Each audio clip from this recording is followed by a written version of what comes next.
அர்ச்சதை போடுற மாதிரி 2 கைப்பிடி அரிசி இருந்தால் போதும், டாப் கிளாஸாக 10 நிமிஷத்தில் செஞ்சு முடிச்சிடலாம். அவ்வளோ சூப்பராக இருக்கும். அதை நம்ம முஸ்லீம் நண்பர்களுமே இஃப்தாருக்கு இப்படிங்கிறதுக்குள்ள செஞ்சிடலாம். அவ்வளோ ஈஸி. அதுக்கு முதல்ல ஒரு குக்கர் எடுத்துக்கோங்க. அதில் 1 கப் அளவுக்கு சர்க்கரை சேர்த்து சர்க்கரை நல்லா கேரமலைஸ் ஆக விட்டுருங்க.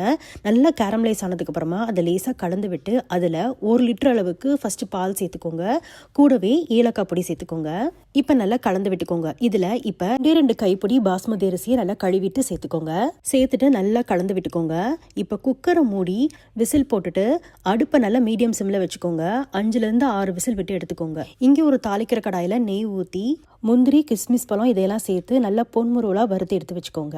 இங்கே விசில் போனதுக்கப்புறமா குக்கர் ஓப்பன் பண்ணி பார்த்தீங்கன்னா நல்லா சூப்பராக குழைவாக வெந்திருக்கும். இப்போ இந்த மேஷரை வச்சு லேசாக மசிச்சு விட்டுக்கோங்க. அவ்வளோதான், சூப்பரான ஒரு கேரமல் ரைஸ் பாயாசம் ரெடி ஆயிருச்சு. நம்ம நெய்யில் வறுத்து வச்சிருந்த திராட்சை முந்திரியை சேர்த்து கலந்து விட்டுக்கோங்க. சத்தியமாக சொல்கிறேன், எந்த விசேஷத்துலையும் எந்த வீட்டு கல்யாணத்துலையும் இந்த மாதிரி நீங்கள் சாப்பிட்ருக்க மாட்டீங்க. ஒரு தடவை சாப்பிட்டீங்கன்னா அதுக்கப்புறம் இதைத்தான் உங்கள் வீட்டில் செய்ய சொல்லி அடம் பிடிப்பாங்க. அவ்வளோ டேஸ்ட்டாக இருக்கும். கண்டிப்பாக ட்ரை பண்ணி பாருங்கள்.